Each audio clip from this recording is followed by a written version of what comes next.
नमस्कार दोस्तों, आप सभी का one day exam with RV के यूट्यूब चैनल पर स्वागत है। आज हम हिंदी व्याकरण के 100 महत्वपूर्ण प्रश्नों को लेकर के आए हैं जो बार बार परीक्षाओं में रिपीट होते हैं। दोस्तों, अगर यह वीडियो आपको पसंद है तो प्लीज़ हमारे चैनल को सब्सक्राइब करें तथा यह वीडियो अपने दोस्तों के साथ शेयर करें। तो आइए शुरू करते हैं। हमारा आज का पहला प्रश्न है, हिंदी मानक वर्णमाला में कुल कितने वर्ण हैं? तो कितने वर्ण हैं? 52 वर्ण है। अंतस्थ व्यंजन की संख्या कितनी है? 4 है। स्वरों की संख्या कितनी मानी गई है? 11 स्वर होते हैं। हिंदी शब्द की उत्पत्ति कहाँ से हुई है? सिंधु से हुई है। हिंदी शब्द की उत्पत्ति सिंधु से हुई है। अगला हमारा जो टॉपिक है, हिंदी वर्णमाला को कितने भागों में विभक्त किया गया है? तो 2 भागों में विभक्त किया गया है। अगला है हमारा नेक्स्ट पॉइंट है, हिंदी वर्णमाला में स्पर्श व्यंजनों की संख्या कितनी है? 25 है। अगला पॉइंट है, मात्रा के आधार पर हिंदी स्वरों के 2 भेद कौन कौन से हैं? ह्रस्व स्वर है एवं दीर्घ स्वर है। ये मात्रा के आधार पर है।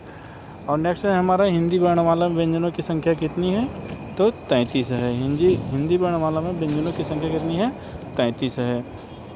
पंचतंत्र क्या है? ये कहानी संग्रह है। अगला पॉइंट है हमारा, इंद्रापति किसे कहा जाता है? विष्णु को कहा जाता है। कबीरदास की भाषा कौन सी थी? साधुक्कड़ी थी। कबीरदास की भाषा क्या थी? साधुक्कड़ी थी।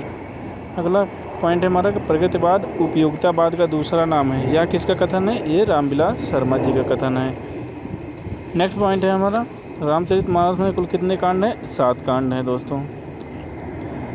अगला पॉइंट है हमारा, हिंदी साहित्य के इतिहास के रचयिता कौन है? आचार्य रामचंद्र शुक्ल जी हैं। कलम का जादूगर किसे कहा जाता है? रामवृक्ष बेनीपुरी के कहा जाता है। अगला पॉइंट है हमारा, गीत गोविंद किस भाषा में लिखा गया है? तो ये संस्कृत भाषा में लिखा गया है।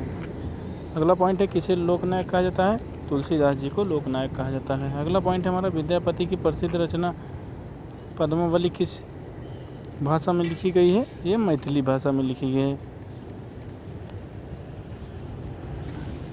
पद्मावली नहीं है दोस्तों, ये टाइपिंग में मिस्टेक हो गया है, पद्मावती है। पद्मावती,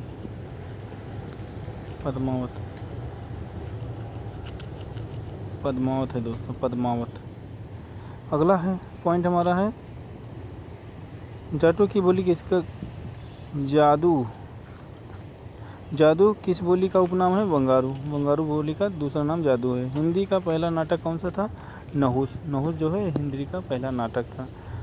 अगला पॉइंट है हमारा, रामायण महाभारत आदि ग्रंथ में कौन सी भाषा में लिखे गए हैं? ये आर्य भाषा में लिखे गए हैं। नेक्स्ट पॉइंट है हमारा, देवनागरी लिपि किस लिपि का विकसित रूप है? ये ब्राह्मी लिपि का विकसित रूप है। नेक्स्ट पॉइंट है हमारा, हिंदी की विशिष्ट बोली ब्रज भाषा किस रूप में सबसे अधिक प्रसिद्ध है? ये जो है ये काव्य भाषा में प्रसिद्ध है। अगला पॉइंट है हमारा, संविधान की 8वीं अनुसूची में उल्लेखित भारतीय भाषाओं की संख्या कितनी है? 22 है। नेक्स्ट पॉइंट है हमारा, वर्तमान हिंदी का प्रचलित रूप कैसा है? ये जो है खड़ी बोली है। नेक्स्ट पॉइंट है हमारा, हिंदी साहित्य सम्मेलन प्रयाग की स्थापना कब हुई थी? 1910 ईस्वी में। हिंदी साहित्य सम्मेलन प्रयाग की स्थापना कब हुई? 1910 में हुई थी। नेक्स्ट पॉइंट है हमारा, संविधान की 8वीं अनुसूची में उल्लिखित भारतीय भाषाओं की संख्या कितनी है? 22 भाषाएं हैं। नेक्स्ट पॉइंट है हमारा, हिंदी बोलने वाले की संख्या की दृष्टि से हिंदी का विश्व में कौन सा स्थान है? तीसरा स्थान है। बोलने वालों की संख्या की दृष्टि से हिंदी का विश्व में कौन सा स्थान है? ये तीसरा स्थान है। हिंदी भाषा का संबंध किस लिपि से? ये देवनागरी लिपि से है। अगला पॉइंट है हमारा, भाषा को मोटे रूप में कितने भागों में बांटा गया है? 2 भागों में बांटा गया है, एक लिखित भाषा, एक मौखिक भाषा। अगला पॉइंट है हमारा, भाषा शब्द की उत्पत्ति कहाँ से हुई है? भाषा शब्द की उत्पत्ति संस्कृत की भाषुदात से हुई है। नेक्स्ट पॉइंट है हमारा, कवि नरेंद्र शर्मा ने राष्ट्रपिता महात्मा गांधी के निधन से प्रभावित होकर कौन सी रचना की थी? तो इन्होंने रक्त चंदन की रचना की थी। इसकी रक्त चंदन की रचना की थी। अगला पॉइंट है हमारा, नाट्य शास्त्रकारों के द्वारा असामान्य रस कौन सा है? विभक्त रस जो है यह असामान्य रस है। अगला पॉइंट है हमारा, काव्य शास्त्र का प्राचीनतम नाम क्या था? अलंकार शास्त्र था। अगला पॉइंट है हमारा, रीति संप्रदाय के संस्थापक कौन थे? आचार्य वामन जो हैं ये रीति संप्रदाय के संस्थापक थे। अगला पॉइंट है हमारा, हिंदी में काव्य शास्त्र के प्रथम आचार्य कौन हैं? केशवदास जी हैं। साहित्य शब्द किस शब्द से बना है? सहित शब्द से बना है, साहित्य शब्द। नेक्स्ट पॉइंट है हमारा, हिंदी साहित्य में जीवनी साहित्य का प्रारंभ कौन से युग से हुआ है? तो ये भारतेंद्र युग से हुआ है। नेक्स्ट पॉइंट है हमारा, हिंदी भाषा और साहित्य के लेखक कौन है? हिंदी भाषा और साहित्य के लेखक श्याम सुंदर दास जी हैं। नेक्स्ट पॉइंट है हमारा, मनुष्य एक सामाजिक प्राणी है, यह किसका कथन है? ये अरस्तू का कथन है। नेक्स्ट पॉइंट है, चंपू किसे कहते हैं? गद्य एवं पद्य मिश्रित रचनाओं को चंपू कहा जाता है। नेक्स्ट पॉइंट है हमारा, कलाधर उपनाम से कविता कलाधर उपनाम से कविता कौन से कवि लिखते थे? तो ये जयशंकर प्रसाद जी लिखते थे। अगला हमारा, रसनिधि किस कवि का उपनाम है? पृथ्वी सिंह का रसनिधि नाम है, उपनाम है। प्रेमचंद के अधूरे उपन्यास का क्या नाम है? मंगलसूत्र है। नेक्स्ट पॉइंट है हमारा, हिंदी का सर्वाधिक नाटककार कौन है? तो जयशंकर प्रसाद जी हैं। कौन है? जयशंकर प्रसाद जी हैं। अगला पॉइंट है हमारा, तुलसीकृत रामचरितमानस में कौन सी भाषा का प्रयोग किया गया है? तो इसमें अवधी भाषा का प्रयोग किया गया है। नेक्स्ट पॉइंट है हमारा, मीराबाई ने किस भाव में कृष्ण की उपासना की थी? तो माधुर्य भाव में की थी।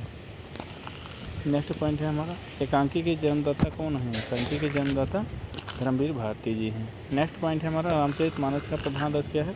शांत रस है। अगला पॉइंट है, सबसे पहले अपनी आत्मकथा हिंदी में किसके द्वारा लिखी गई थी? एक डॉक्टर राजेंद्र प्रसाद के द्वारा लिखी गई थी।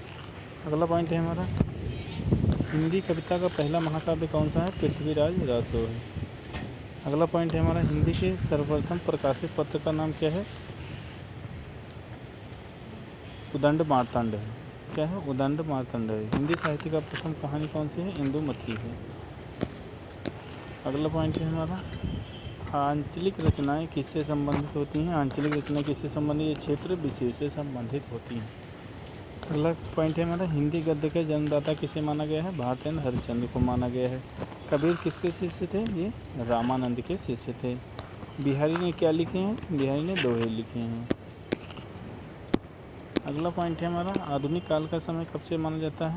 आधुनिक काल का समय कब से माना जाता है? 1900 से अब तक माना जाता है। हिंदी का आदि कवि किसे माना जाता है?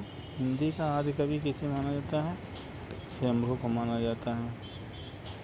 अगला पॉइंट है हमारा, किस काल को स्वर्णकाल कहा जाता है? भक्ति काल को स्वर्णकाल कहा जाता है। अगला पॉइंट है हमारा, निर्गुण भक्ति काव्य के प्रमुख कवि कौन है?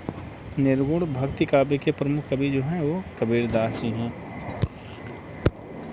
अगला पॉइंट है हमारा, किस युग को आधुनिक हिंदी कविता का सिंहद्वार कहा जाता है? किस युग को हिंदी कविता का सिंहद्वार कहा जाता है? तो ये भारतेंद्र युग को कहा जाता है।